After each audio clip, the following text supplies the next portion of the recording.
Welcome everyone. We're gonna give it a couple of minutes just to allow time for everybody else to join us, and we'll start momentarily.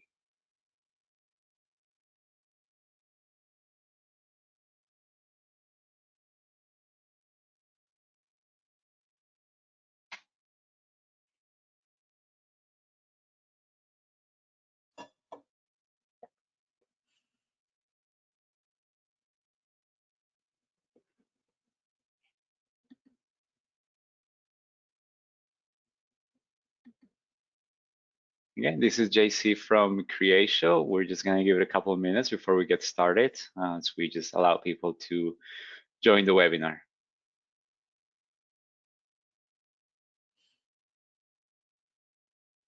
If you're in the West Coast, you might be getting coffee, so we'll allow some time for that. East Coast, almost beer time. A little early for that. Maybe our European guests. Yes.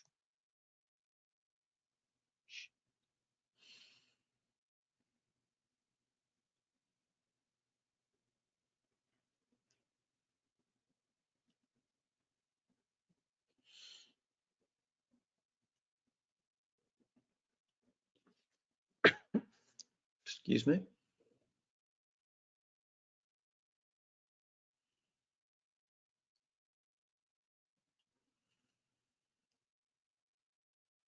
And again, just to fill the air, JC and I are just giving a couple minutes for people to arrive. JC, it's 2 minutes after. Do you want to get going? Sure. Let's go ahead and get started. I'll go ahead and kick us off. Welcome everyone. Today we're going to be presenting a webinar by Creatio and Kin 360, one of our value-add partners, on how low-code helps government agencies and public offices. For today's agenda, we have prepared the following content.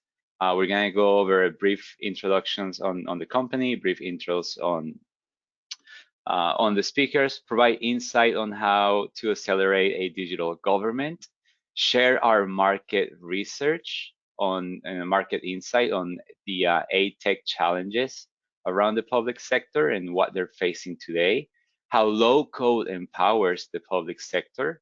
We'll get into a nice hands-on demo, so a view into the product, and then we'll save some time and close it out with a brief Q&A. David, over to you. Yep, thanks. Just real quickly, David Lasher. I am a partner at Kin 360. We're a specialized consultancy based in the Philadelphia area. The specialization is low-code solutions for both private sector businesses and public sector agencies or offices. Have a long background at this point in both business side and public side. As folks can see here, most recently served in public sector capacity as initially CIO and then COO and then Chief of Staff for Maryland's Department of Health. And Maryland is my home state, and it's from those experiences and others that we've brought about. I've developed some of the points of view that we'll be sharing here and brought about the solution that we'll be showing quickly in the demo at the end. So, JC. Thank you, David. I'll do a quick intro on my side. We'll go coast to coast. My name is JC. I'm based out of Seattle. Spent the last 10 years of my life working in the software industry as an account manager, as an account executive. What I enjoy about this job is making those connections between technology, relationships with clients, and then bridging the gap between IT, business objectives, public objectives, social impact, and then offering technology to bridge those gaps and offer efficiency across all KPIs or key measures. We'll do a quick intro on Creatio. So Creatio is a global company. We have over 5 offices around the globe. We are north of 650 employees today. And we have over 700 partners that support our go-to-market strategy. And what they do is they bring that industry and vertical expertise, that industry knowledge that elevates what a software can do, right? So again, highly focused on bringing that vertical expertise, hence why we have David here today helping us with public sector. We operate in over 110 countries, so we're able to gather best practices from different governments, best practices from different public offices across the globe, and then share those with you. And then last but not least, Creatio has been highly recognized by key industry analysts. We have been included in 5 Gartner Magic Quadrants and then 7 Forrester Waves. And I'll dive a little bit deeper into that and what that means to you. But regarding Gartner, Creatio has been included in the Magic Quadrant for enterprise low-code application platforms, intelligent business process management, Salesforce automation, lead management, and customer engagement centers. Around the Forrester Waves, Creatio has been included in, again, digital process automation. Hopefully you can see where this is going. Cloud-based dynamic case management, best-in-class CRM suites, again, Salesforce automation, B2B marketing automation, best-in-class customer service, and then healthcare CRMs. Okay, and JC, of course, nobody can read that, but I just wanted to let the audience know that all those reports and rankings are on your website, easily found there. Yeah, go ahead. Yep. And what this means to you, not that we want to brag over the recognition, what this means to you is that you're dealing with an industry expert, well-established company that can help you meet your public and organizational goals. Perfect. Over to you, David. All right. Do you want to go to the next slide, please? All right, so the question is, I mean, low code, folks might not be familiar with low code. It is getting more recognition and understanding in the marketplace. But I wouldn't say that there's a lot of understanding and recognition in the marketplace yet. So let's take a couple minutes on that, because we know we expect folks want to see the demo. You know, I've been in and out of the public sector for decades now, and you know, one of the long-standing goals is digitization, right? Since the 1990s, right? And digitization, modernization, has not been easy. And what we see here with some of the statistics is that government agencies are still lagging in achieving that 20-year established goal. So go ahead. And what low code does is make it more achievable. What are the aspects of a mature digital government office or agency? Well, you can see in the bullets on the left, right? What I would say is some of the key aspects are ability to interact with citizenry via whatever communications mode the citizens most provide. I think that's a key aspect today. And I would add one more besides what we see in the slide here. It's that all citizens don't care about the walls between offices and agencies. They want seamlessness, right? They want a government experience that's not office by office by office. And if you don't provide that coherent experience for the citizen, then you're not a mature government agency, and you're not mature because you're probably not using digital as you could. All right. And yeah, interoperability is a key indicator of maturity and digitization. Flexibility and true agility. This word agility is almost it's out in the marketplace, and I'd say it's misused and abused. There are there's agile methods, there's agile platforms. What low code does is it helps organizations, private sector or public, actually become agile in a way that even cloud-based platforms that are well known and well established like Salesforce don't allow, right?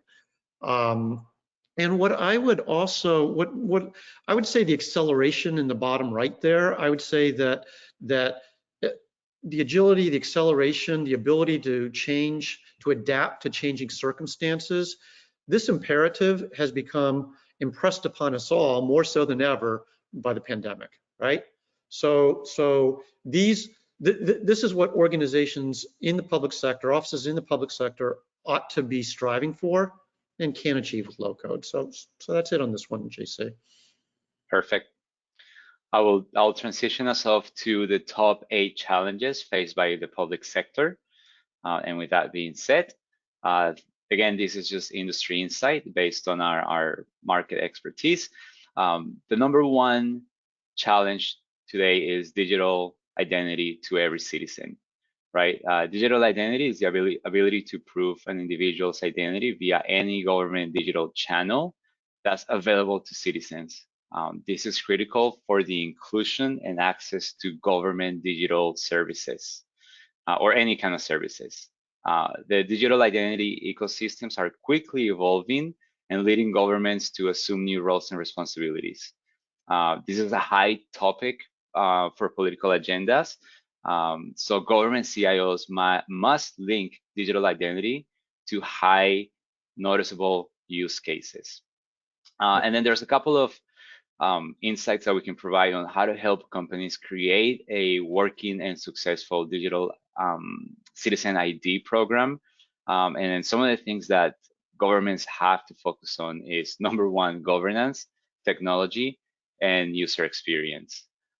Dave, I know you have some experience around this. We were talking about vaccines and different IDs for different providers and so on, but in your opinion, are there any other best practices that you can share with us? Maybe provide some insight around digital identities and your experience in this area? Yeah, well, a couple things. We have this Yeah. listed as number 1. It doesn't mean that we feel that this is the most important challenge, right? This is, Mm-hmm. we're going to be going through 8 challenges that we've identified. We're starting with one that doesn't have a lot to do with low code, right? But we wanted to expand the aperture to challenge IT-related challenges in the public sector.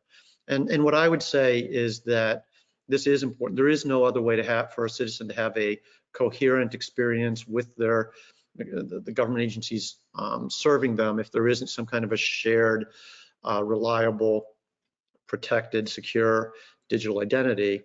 And myself, I think there could be a 2-hour session on this, and I think a lot of the promising technologies for enabling this capability are really blockchain based, right? People know blockchain for cryptocurrencies. My own feeling is that blockchain is more interesting, even more interesting for smart contracts and identity management and protection. But I think we should move on to number 2. Okay. You got it.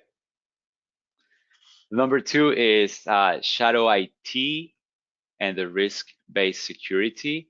Shadow IT is the use of apps without IT's knowledge. So as IT becomes less centralized and user gains access to a wider variety of devices, remote working tools, downloadable productivity apps that operate the official network, the potential for data loss, leakage, and attacks increases. Right. So one of the biggest issues for organizations today is that there's no control over the data used by shadow IT and where it's stored. So shadow IT spreads data across dozens of cloud services, applications, making it very hard to identify and control. And we're talking about sensitive data. So how can low code help here, right? So from my perspective, offering less applications to manage and centralize most needs in one platform will enable security, right? Also, looking at 2-factor authenticator for additional apps, right? So those are my 2 key points. That's my take on it. Dave, as a former CIO, what's your take on shadow IT? Yeah, as several years as a CIO in different organizations, the words shadow IT are swear words to me, right? They're curse words, right? And CIOs can't bear this, right? So let's talk. It's a 2-edged sword, right? Why does shadow IT happen? What is it, for those who don't know? It's when the business side without IT goes and buys and deploys and uses applications themselves, right? And they're doing it outside of the official IT organization team, etc. This causes it's well intended. It's all shadow on IT is always undertaken with good intentions, but I've never known it to bring about good results.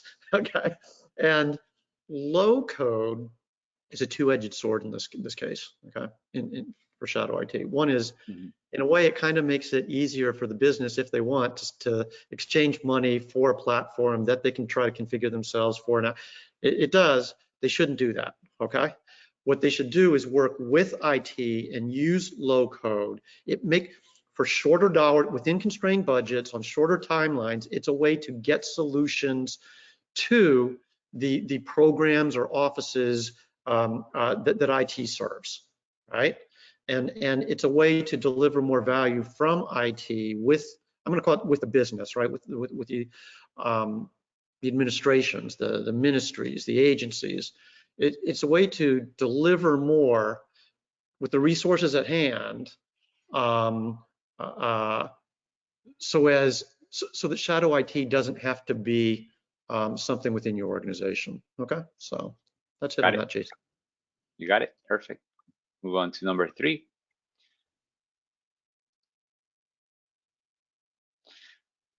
So procure near and dear to our hearts from all sides, but procurement.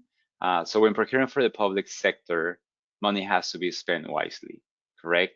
Therefore, procurement managers are presuming to making smart buying decisions daily, and then to be open to new ways of saving and making their time more efficient. So effective supply chain assures us compliance, allows us to interact better with our suppliers, our vendors, right? Some idea is having a centralized purchasing system where you're able to store photos, a product catalog, to allow that interaction with our vendors a lot more smoothly, and also not to overwhelm our vendors. Also, looking at it from a way of how can I lower my procurement cycles, my procurement needs as far as items, and then maybe procuring a platform that can go wider in a lot of different use cases, can help enable or facilitate procurement or ease the need for procurement. Again, David, I will continue to ask for your insight across these challenges, but from your seat, from your understanding, your industry expertise, how do you see this procurement challenge being faced today in government and public agencies? Yeah, I have a little bit of passion on this topic, procurement, because I've been on both sides. I've been on the side of organizations that have solutions and trying to present them and sell them to government agencies. On the other hand, at the Department of Health here in my home state of Maryland in particular, I've been on the side of running procurements and trying to get the procurement process to yield a good decision as to what to purchase and deploy in order to execute on mission. And procurement in public sector, it's really difficult, and it often results in bad decisions, frankly. And that's my experience on both sides of the procurement process. And why is it so tortuous sometimes? It's because we're trying to avoid with public sector procurements fraud, waste, and abuse, right? It has to be a rigid control. It has to be a rigid, controlled process. There's no question about that. So the question is, what can be done better? And I think that there's lots of things that could be better. And just for a little bit of credibility with the audience, in my handful of years ago, I served on the procurement commission chartered by our governor to try to improve the way we went about these processes. I think we could have done a better job, but that's always the case, right?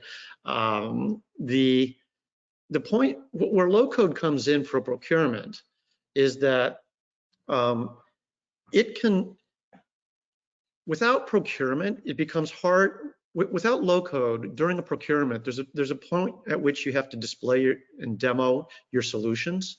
With low code, because the platforms can do more and the teams configuring the low code can do more, you can get a more relevant demo for the evaluators in the procurement process. This can be very useful in getting to a better decision, right? I think self-evidently once you think about it. Mm-hmm. And the other thing is that once you have a low-code platform in-house, not a shadow IT, right? You can do more with it, right? Especially in you know, make a plug. I don't work for Creatio. We like Creatio in my consulting firm very much, and build products with it. One of the reasons we are devoted to the the Creatio platform is the Bpm Engine low code, which allows us to deploy a solution and then continue to extend it in response to changing requirements and circumstances. So it's a way to get more out of a given procurement is the point. Okay, so. Understood. Understood. We'll go ahead and move on to number 4.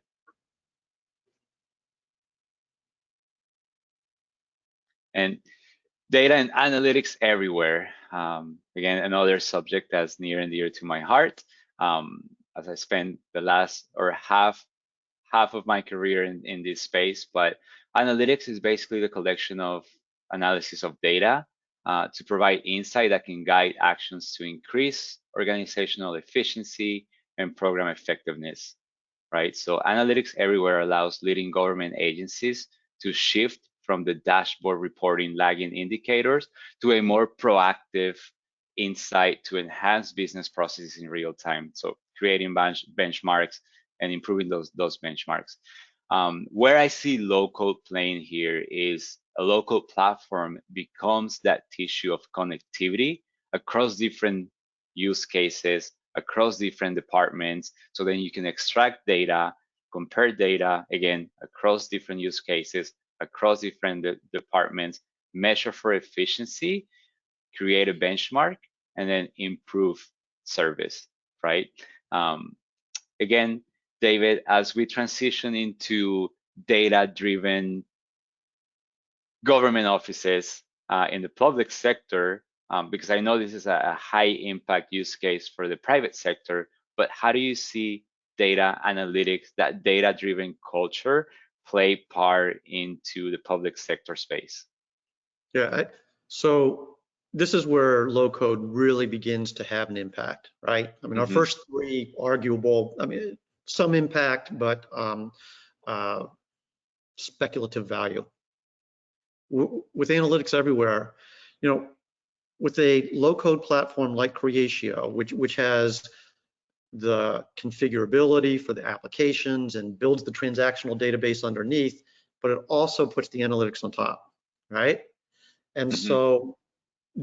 so there is always a hunger amongst senior administrators, you know, people at the level of, you know, appointees, secretaries, policy makers, the decision.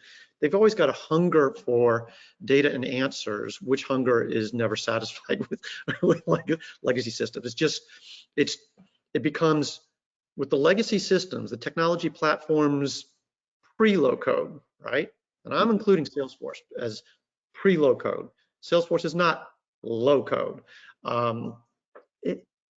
With those systems, even though they might be more nimble than what preceded them, and they are, right? They're not so nimble that they could support the kind of rapid decision making that was needed, again, in instances like the pandemic, right? For knowing what's going on, what do we need to do? If we tried something, how did it fare, right? Do we need to tweak? Mm-hmm. With low code, you can both deploy a new form for collecting information, support a new workflow, right? For the people in your agency and external contractors or stakeholders, right? And get the analytics on top of it. I mean, you can do it in 2 to 4 weeks. I'll close these comments with an example. I have a friend who's a CIO in what's called in a pharmacy, an institutional pharmacy that serves long-term care facilities, nursing homes, right? And so with the pandemic, when the vaccines came out, you know, his firm is nationwide here in the States, and they're dispensing the fulfilling the scripts, the prescriptions that get administered in the nursing homes themselves, right? That's what, when the vaccines come out, that's a massive challenge in scheduling, who first, when, right? And getting the shots. Well, he needed to come up with an application for scheduling and delivering the vaccines in short order. And he used low code in what normally would have taken him 2 weeks. I mean, it's not a long time, but in the context, it was a long time, right? 2 weeks, 2 or 3 people from his team taken away from other priorities. He was able to turn to low code and put together the solution in 4 hours in one afternoon himself. I mean, that's amazing, right? Yeah, it's high impact. Yeah, of course. The data everywhere and the analytics to reveal it. So. Yeah.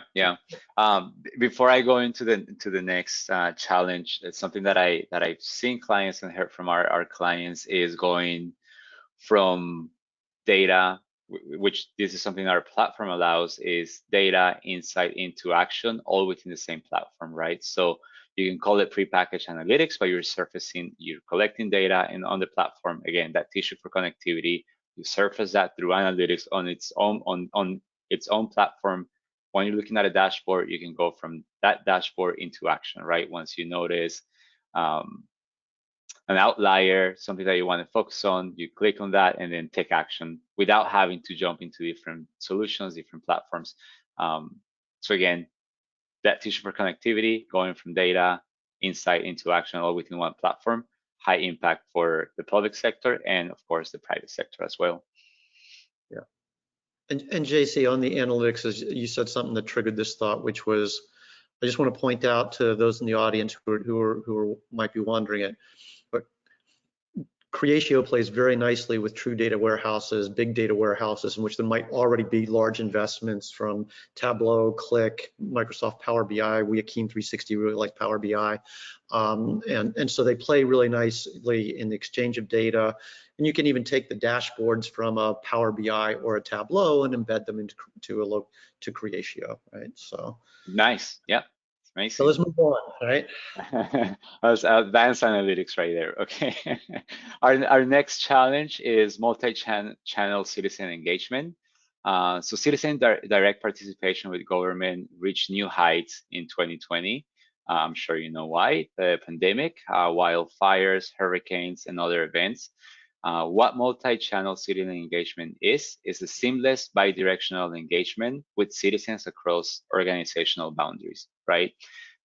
So we have to find a way for government agencies to meet citizens where they are at, right? Preferred method of communication, text message, social media, phone calls. So what are government agencies doing today to meet their citizens where they are at? David, what's your take on this, and where do you see government agencies benchmark compared to the private sector in meeting their citizens through the channels they prefer to communicate on? Oh, well, the benchmarking is not in the favor of the public sector agencies at this point in time, right? I think there's been, for a variety of reasons, overly slow ability or success of government agencies in delivering a multi-channel experience that I opened up with in my comments, right? Allowing citizens to engage in the ways that they want to in timely moments, right? It's not a lot of agencies that are doing that. And one of the things that I find so exciting about low-code platforms and low-code in general and Creatio in particular is that this vision of consolidated multi-channel engagement or experience from the perspective of the citizen, it's now possible. It really is. And a benchmark that I would roll out and share with the audience is that with the Creatio platform, and we work with a couple of partners in the Creatio ecosystem for voice and text, but we can stand up a multi-channel engagement or interaction center.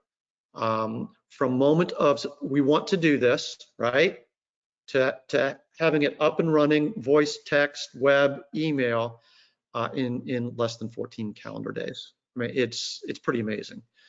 So this is a great Interesting. area of Yeah. I think all government agencies ought to be exploring this. And I want to bring up that at least here in the States, from the federal government, there's there's a wave, maybe a tidal wave of assistance, financial assistance coming to local government to address longstanding needs, right?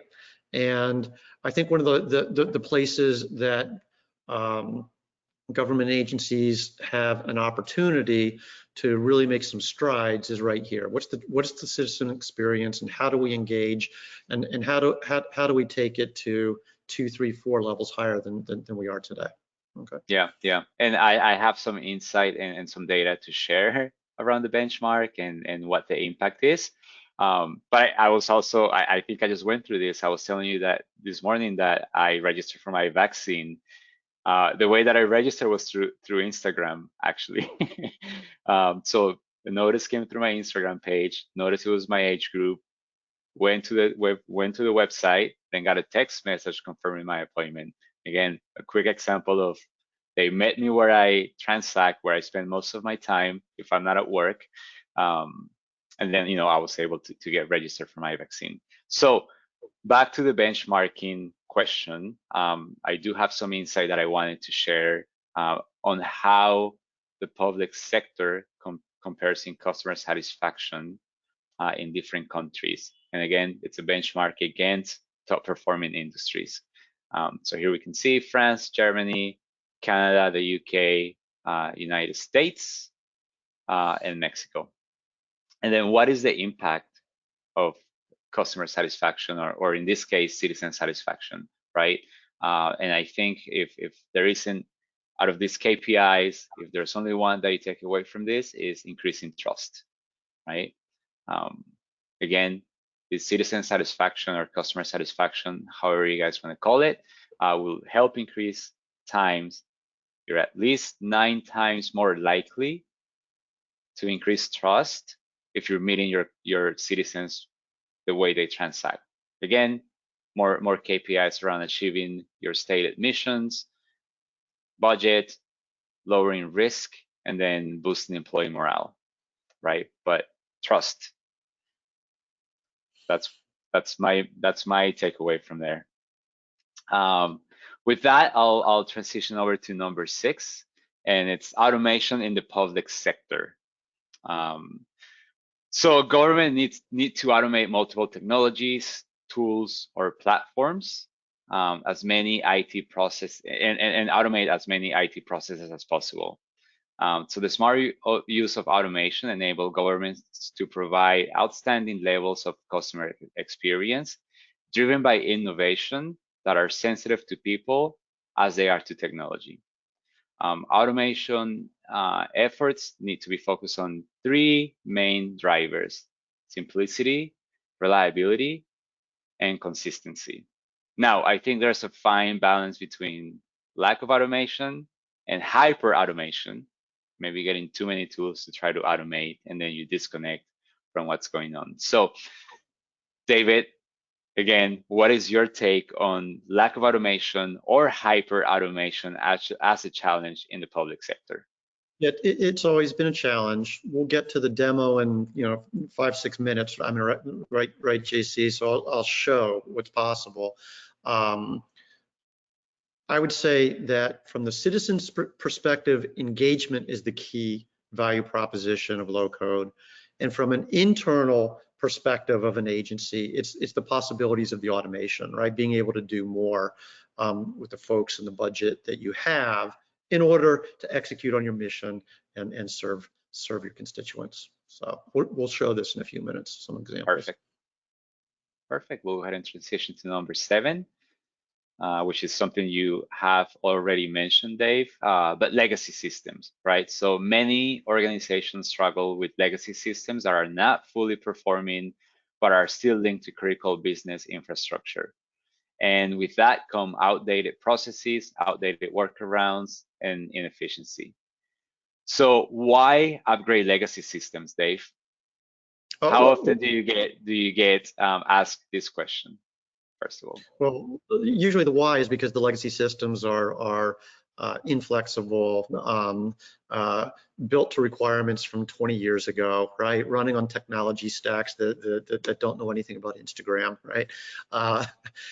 So the why is usually apparent to everybody who uses and suffers from these systems. What's interesting, typically the replacement can only be done, every 10 or 20 years, because it's such a huge lift and shift. It's organizationally disruptive, it's budgetarily expensive, and that's why we get these legacy systems that are really anchors on the agencies that are beholden to them. Again, what low code does is it allows you to escape the challenges from your legacy systems without having to leap to a giant SAP system, right? SAP is a great vendor, great software, but those are massive battleships, right? And you can only afford so many massive battleships, right? And so the opportunity with the low code is to yeah, you could replace your old legacy systems, but you can also complement them, and it's very exciting to see what can be done without having to launch a $300 million procurement and program that we all know is going to turn into a $500 million program in real life, right? And take 2 years to 4 years longer. Low code creates a new option, a new path. Okay. Mm-hmm. Yeah, and that ability to change, right, as needs change. So again, low code doesn't become a legacy system within the organization, right? Because it's ongoing, changing, flexible, so it stays up to date with your demands. I'll go ahead and lead us into number 8.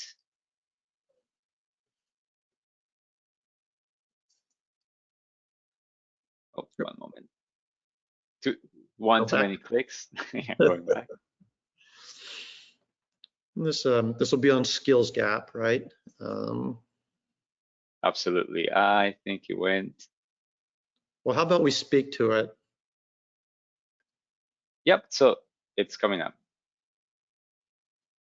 All right. There we go. So I have an IT skill gap, which is driving a PowerPoint. So the IT skill gap. Government agencies need tech skills related to now cloud technologies, right? Artificial intelligence, data analytics, enterprise engineering, and cybersecurity. All of them which are on very high demand in the private sector. So we're gonna see an IT skills shortage in the public sector, right? So Dave, how can a low-code platform help bridge the gap between those IT skills that are lacking or could be lacking in the public sector, and then help public sector agencies drive towards digital transformation? And then should I throw a hint, citizen developers? Maybe not. Oh my word. So this is another place that low code can really help, right? And it's because it liberates any organization from dependence on scarce and expensive classic technical developers, right? Full stack developers. Now full stack developers are perfect people to learn this. They can do a lot, but with these low code platforms, but what happens with low code is that you can enlist people like me, myself, right? I'm not a developer, right? But I am a certified Creatio analyst. I can configure and I can get a lot done. And what happens is that you can turn your business analysts into team members who can actually deliver solutions. You can you can reach into the agencies, the programs within the agencies, and find individuals, and they can skill up and start being part of delivering solutions that really work for the program or the agency, right? So I think another really powerful part of the value proposition for low code is that it allows IT solutions to be delivered with the budgets and the teams that are already in place. More to be delivered than ever possible before. So yeah, I think this is a long-standing challenge that low code absolutely helps with. Great. We'll go ahead and transition over to our next block, low code empowering the public sector. Again, over to you, David. I'll continue to drive the PowerPoint. Yeah, I think I'm gonna kind of skip a couple. If people are interested in the slides, they can come back and on YouTube and pause here. We've kind of hit some of these points, right? What low code is. So I want to show a picture of this right here is categories of functionality, types of functionality that are especially relevant for public sector that we Keen 360 with the Creatio low-code BPM platform, it's already available, right? And anybody can read the boxes, right? The boxes are specifically for public sector. The horizontals at the bottom are standard Creatio platform capabilities, all low-code. All things that somebody like me can configure. And I would just point to, these are complex processes that can be supported with a solution deployed in, I'd say 4 weeks is too aggressive, but 6 weeks is very realistic.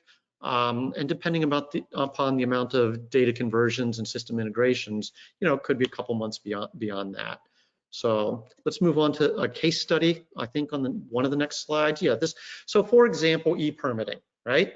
There's not enough of it out there for citizens to take advantage of, or contractors, that are doing work and need to get their permits to build a building, right?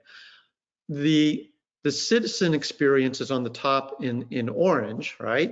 This is what they want to do. They want to easily find the permits. They want to easily, fill out the data and make the payment and submission. And then if there are more pictures that might need to be uploaded or data that might need to be validated, right? All multi-channel on the phone in real time. That's what the citizenry wants. And the agency in blue here, right? They need to provide service, right? They need to receive the request that was probably deployed on the website. They need to have an automated review and approval process. What's in queue? What's lagging? Send alerts. Is there an inspection? Let's do a dispatch, right? And then render the decision and notify whoever the applicant or submittor was, right? This is classic. It's not that difficult. I think on the next slide, we'll show how this standard pattern can be enabled. The standard pattern is you need a constituent relationship management platform in combination with other channels like the web, right? And you can see with Creatio, different modules line up with the different processes, right? All integrated or seamless, all automated, and all generating the analytics to know how we're performing and where we need to improve. Okay. Perfect. So, JC, should we show a little bit of this? Yeah, I think we should fast forward to our demo. So I'll pass over the controls over to you. Okay, and hopefully there's no IT skill gap here, right? Okay, JC, could you confirm that you can see Creatio now? We can see it. Okay. So look, this is an application running in my browser from Creatio. Okay. This is a solution that was deployed for an elected official in my home state in Maryland. Right. This is all. There's going to be nothing but public data, like we're seeing the departments in the cabinet here, right, in Maryland, and you're going to see test data, right? So that's all you're going to see, even though it's the configuration is from a legislative office, right? So let me show you a few things. I'm going to take 6, 7 minutes to do so, maybe 8, okay? Hopefully everybody sees this as a nice, modern, clean experience for your users, which leads to easy adoption, right? And what we're looking at here is a list of organizations, and you know, okay, list of organizations, not very interesting, David. Well, maybe a little bit interesting, because the relationships and affiliations between that prevail within the public sector are really complex, right? And what we see here on these lists on the left is, look, modeling the executive branch and the legislative branch and all the relationships between, you know, and the hierarchy of the General Assembly and the Senate and the House of Delegates, as we call it in Maryland, and all the caucuses and all the members' offices and the committees. This is not easy, and not a lot of CRM platforms can handle this. The Creatio platform can. Why? Because of the Bpm Engine. How? With the low-code tools that I'm going to show you in a few minutes, okay? Even David can do this. So putting all this together is not easy in the state of Maryland, all the boards and commissions. And what I want to show is within the cabinet, what I used to work for, all public data here. I'm going to step into the Department of Health. And the interesting parts, I mean, all the different ways of communicating, all the addresses, that's standard CRM for a good CRM. And I'm just going to, not all CRM applications out there in the marketplace can do everything that they say they can do. All right, so buyer beware. All right, do your due diligence. What I wanted to show was, you know, how easy it is. I'm going to show you in the wizard how easy it is if you want to add attributes of any type, easy to do. But what's more interesting is the whole history of all individuals who served in the organization, their start dates, their end dates. And again, everything here is public information, nothing veiled here. Obviously, the Department of Health doesn't take donations, but public sector, or if you're a nonprofit, knowing your donations and tracking them is very important. I'm going to show you legislative bills and the positions that people would take on them. But what I wanted to show you for the Department of Health, what you saw there was the whole executive branch is modeled, right? The Department of Health, its 4 administrations, any organizations. This is the whole, there's the cabinet, right? All within the whole executive branch, right? So the parent-child relationships, but also, I don't know if it's modeled here, but also sideways kinds of relationships. So that's an organizational view specifically for the challenge of the web of relationships or affiliations that exist in the public sector. This right here is an individual, a citizen. It could be any person, right? You could choose what types they are. You can see that I've got Guy Fieri, right? Just put Guy Fieri from the Food Network, a celebrity chef, in the system for some dummy data, right? All this is made up.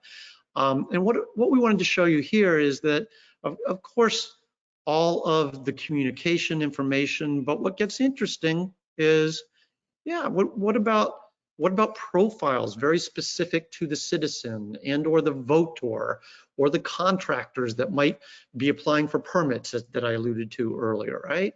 All very straightforward to do with Creatio, make changes. If there's all kinds of rules, right?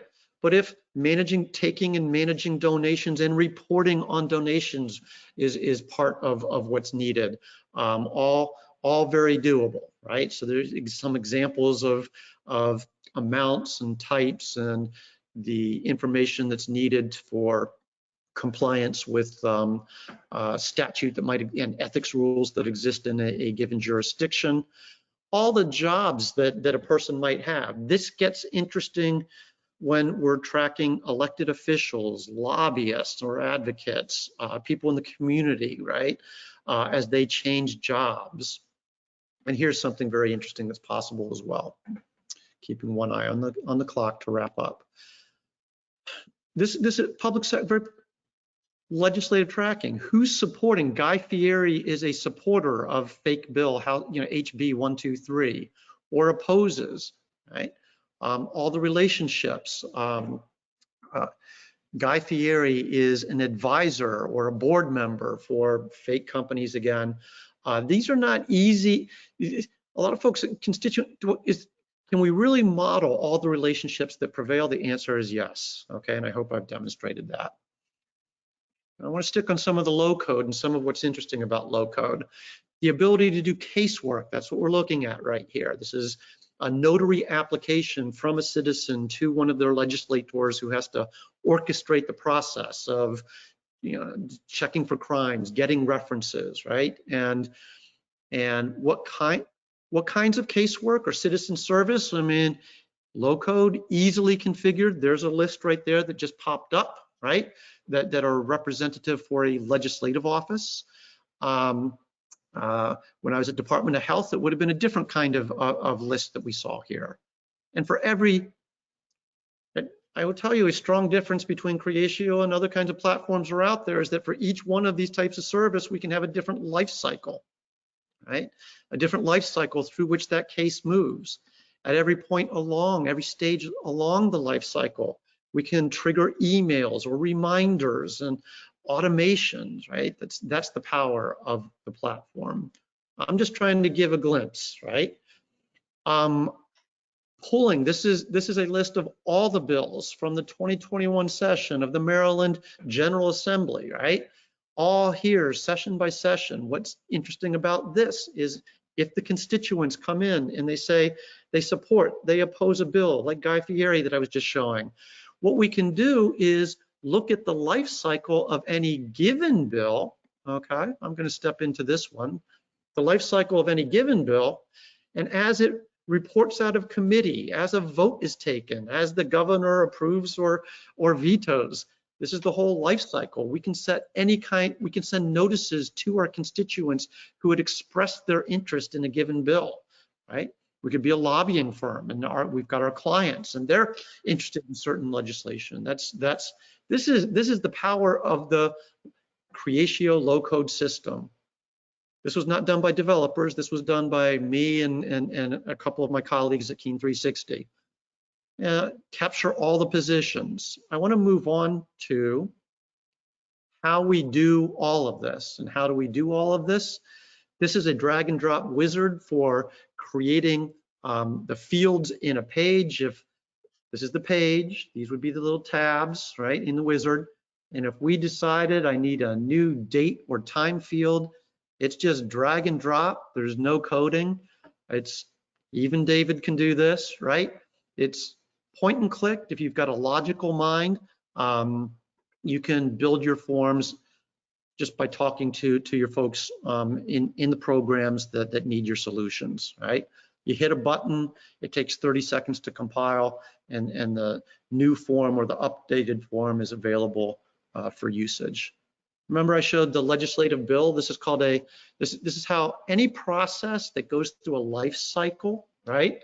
And like a bill, like a case for casework, we can define at any stage along the way. Does it go through an approval? Do we trigger another process? Do we send emails, right?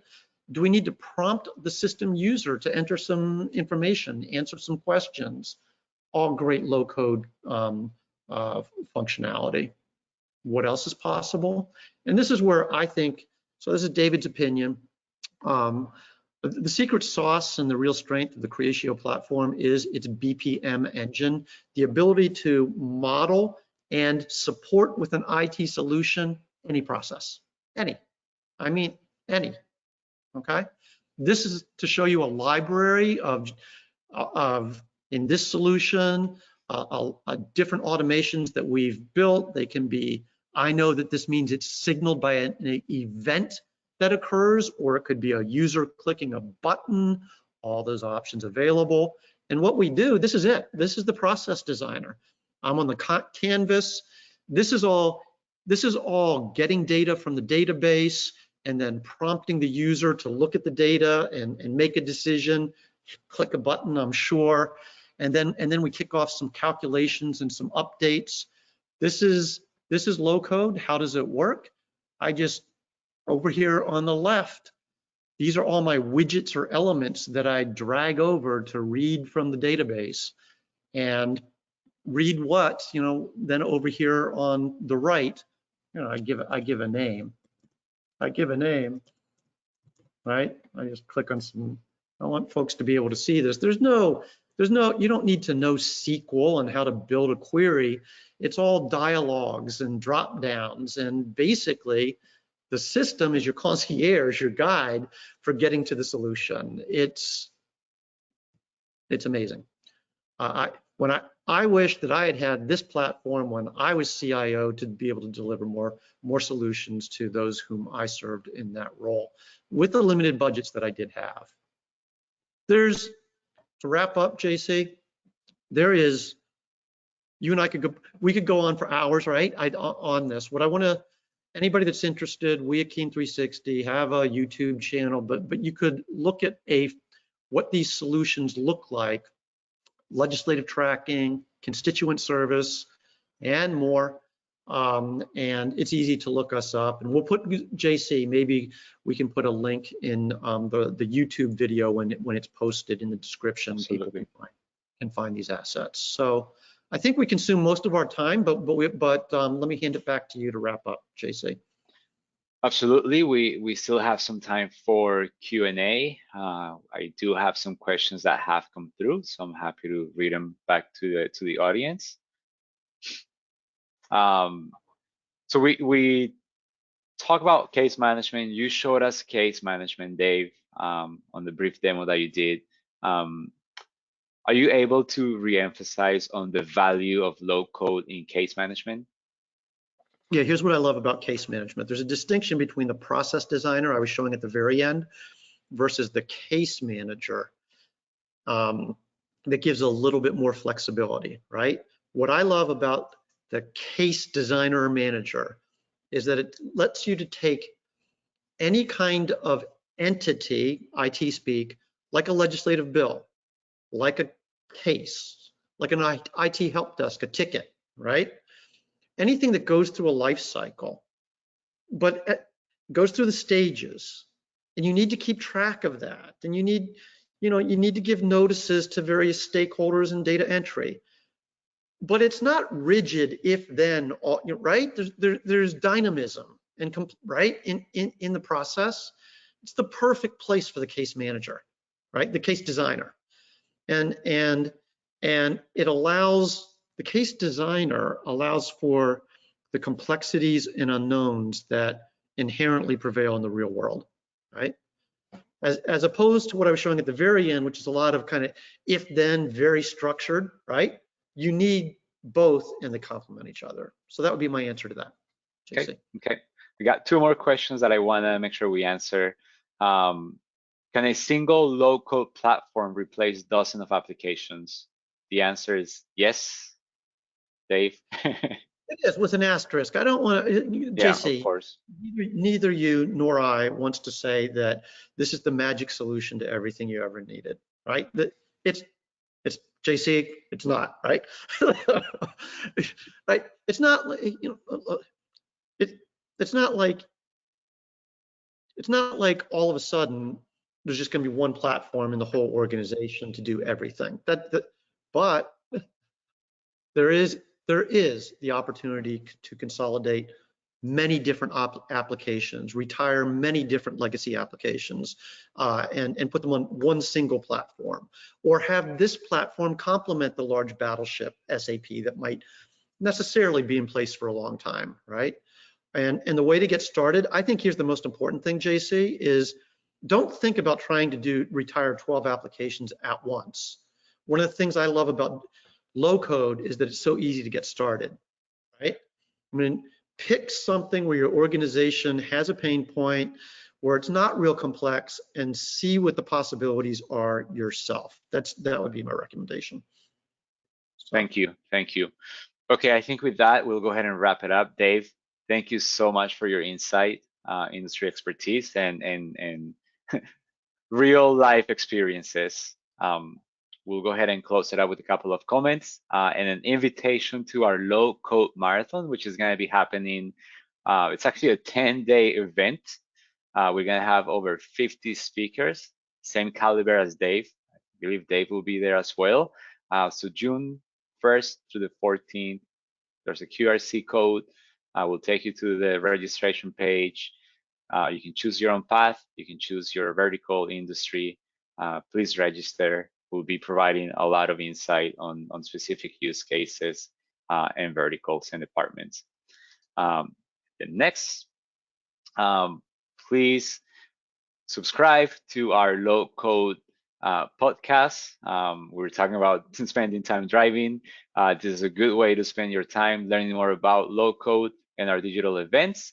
And then last but not least, we're going to share a recording of today's webinar along all the other webinars we have done, all in our YouTube channel. This is where we host all of our digital events and then where we have the library for our digital events. So my invitation is to follow our YouTube channel. With that, I'll go ahead and wrap it up. Thanks everyone for being here today, taking time to learn more about low code. Hopefully we have intrigued your interest, piqued your interest, and please reach out to us if you have any questions. All the pending questions that we did not get to, we'll send answers via email. With that, thank you everyone, and have a great day and rest of your week. Thank you, Dave. We'll go ahead and wrap it up.